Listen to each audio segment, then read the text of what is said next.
Greetings and salutations, Game of Thrones fans. I'm Peter. As you all know, I'm a television and film critic for several years now, specializing in the high fantasy genre. And I'm joined by my good friend and co-critic, Adam.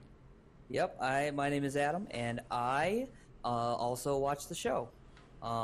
Here's what we got on tap for you guys here today. Just a rundown of some of the scoring you guys all know and love, and give me a chance to explain how this is going to work.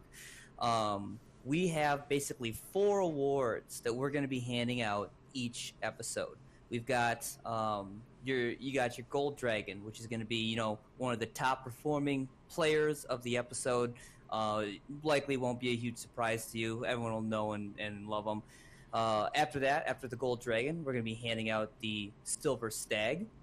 And what that Silver Stag is someone, maybe more in the middle and someone worth, I guess, kind of some discussion about how the points got to where they were. And the third one is going to be the Copper Penny, who you might be able to think is someone who's a kind of a value pick, maybe got some points that maybe you weren't really expecting. And the last award is the Nipples on a Breastplate award. And what that is basically the person that was a large disappointment, someone that likely no one was all that excited with their performance.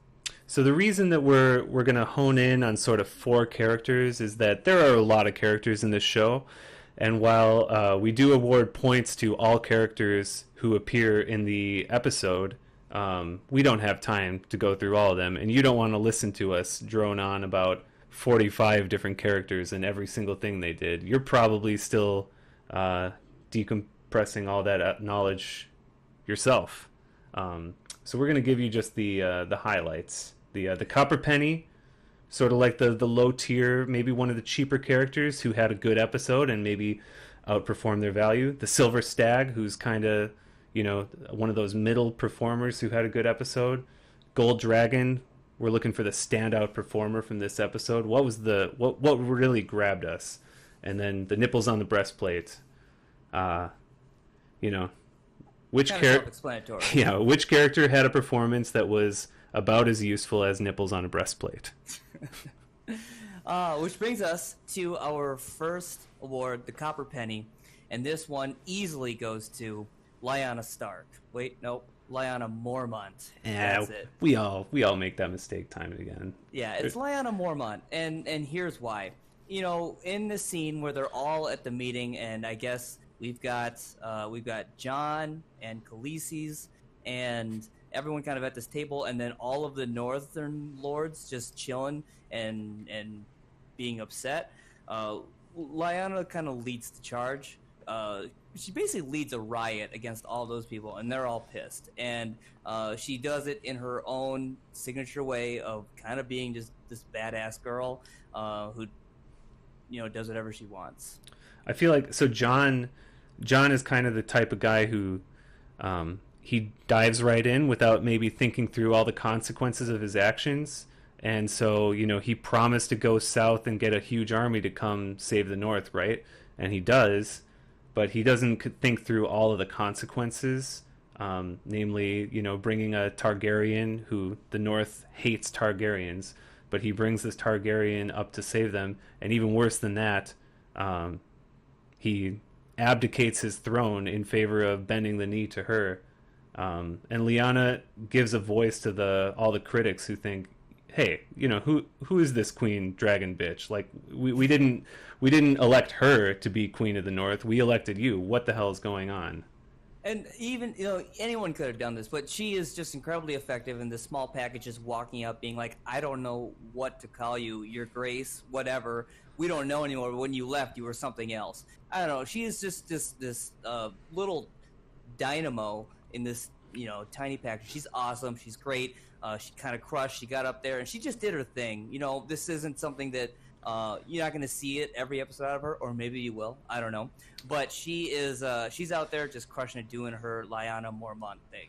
Yeah, as Varys said, I think of Sansa Stark early. I think in season 1, he says, "Truth does oft come from the mouths of babes." I think That's right. I think babes meaning like young people, not necessarily, you know, Yeah. no pedo. Um, Yeah. moving right along, segues are weird. Um, the Silver Stag for this week. Um, we got Euron Greyjoy coming off hot, real hot. Um, shows up after he strategically, tactically, in the season finale of last season, he leaves this grand dragon pit summit, pretending that he's terrified and he's running back home to cry to his mom. Instead, he's actually going to another continent to hire like 20,000 soldiers to come fight for Cersei's cause. So he makes his grand reappearance with the army as promised. Not quite as many elephants as he initially promised. Someone promised elephants, and Cersei's pissed. More on that later. Oh, to me, so Euron, he did lose Yara in this episode. That's not great, but basically in every other aspect, he got everything he wanted. He made some bold claims, and he followed through on all of them. And he didn't compromise his demeanor at all in the process. He continues to be this jerk that does whatever he wants, to who he wants, whenever he wants. And this episode, if you think of like who is positioning himself to win the Game of Thrones, I kind of think he did a good job.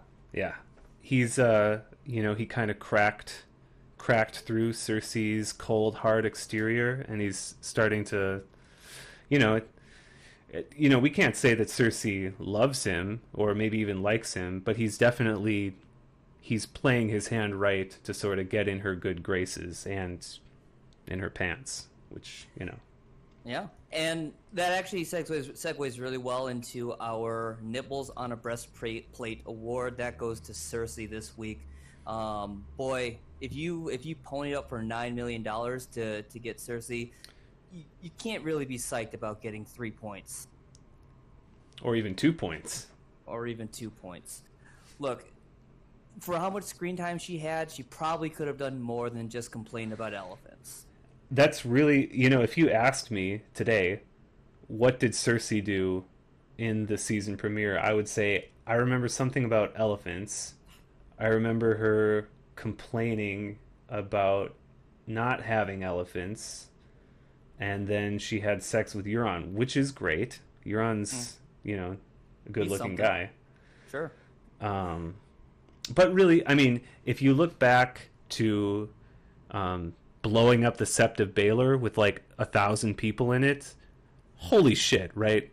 If you even just look back to the season finale of last season, where she tricks everyone into thinking she's on their side, and then boom, she's not. She is clearly capable of weaving some intricate political maneuvering, and we just didn't see that. Yeah. We basically saw the follow through of her setup from the season finale of season 7. They get Euron back in town, and you know what? Looking forward to some better games from you there, Cersei, in the coming episodes. But I don't think this is the one. Yeah, we know she'll do better in the future, but just about as useful as Nipples on a Breastplate this episode. That's right. And without further ado, the big winner of this episode, the Gold Dragon Award, going to none other than Samwell Sir Piggy Tarly. Wow. I mean, so Sam has always been kind of not quite a main character, but also not quite a minor character either. But the importance that he brings to the plot in this episode in particular cannot be understated. First off, he didn't like his dad much. That's no secret. He's still clearly emotionally upset that his father was executed, but there was no love lost between the two of them. However, he takes it much more harshly when he learns that his beloved brother, who he actually really liked a lot, was also executed. Nonetheless, he soldiers on. He takes it, first of all, he takes that news remarkably well. He manages to keep it together. And then in the very next scene, he talks to Bran. Bran says, "Hey, now's the time that you should go tell Jon that he's not actually a Stark, he's actually a Targaryen." And Sam's like, "No, you should do it. You're his brother." And Bran's like, "No, you should do it. You're his real brother now." Which I say that sort of sarcastically, but really, I mean, it's true.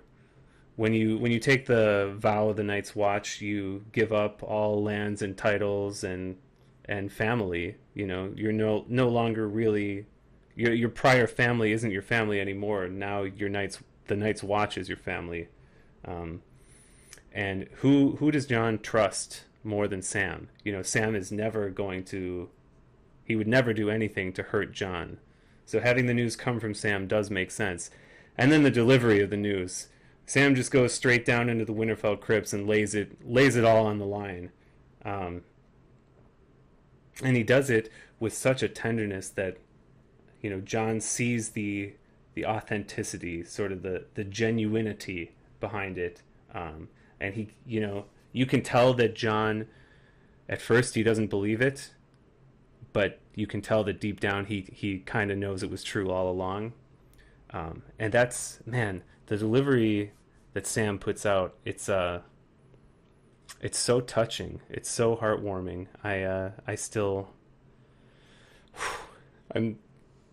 Sorry, I promised I would keep it together. I'm okay. I'm fine. Is that go? Oh my God. Whoa, well, wow. Sorry about that. I just saw a ghost. You know, the ghost, direwolf, running right down the street outside my house, and I had to go see him. I couldn't catch up to him. He's a wolf. But I swear I saw him, and looks like the recording crashed during that. No worries. Anyway, just to wrap things up here, we're gonna do a quick. Let's take a quick look at the leaderboard now that all the point totals have been entered for week 1.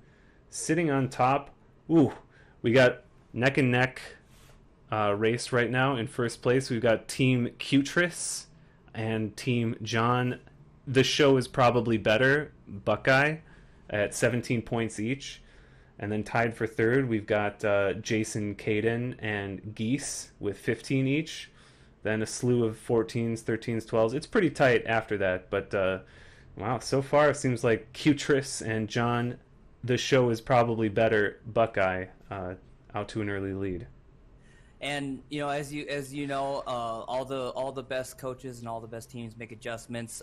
Make sure to update your team for the upcoming episode. It's going to be very exciting, and you're certainly going to want to change your team from week to week. If there are any problems, any issues with the points that were divvied out today, we're very receptive to all feedback. Feedback can be sent to us by finding a worm. Whisper your feedback into that worm's ears, have that worm be devoured by a raven, and the raven will carry your feedback to us. This we have found to be the most successful way to get in touch with us. We really, really sincerely take your feedback to heart. Or tweet it. You just tweet it, just not to anyone specifically, just get it out there, and I'm sure it'll find its way to us. The Twitterverse will bring it to us. We're very attuned with that side of nature. Yep. That's all we have for week 1. Be sure to join us next week where we go over our point allocations for the second episode, and maybe even more importantly, don't forget to watch the second episode. Great point. Anyway, with that, I'm Peter. And I'm Adam. Thanks for listening.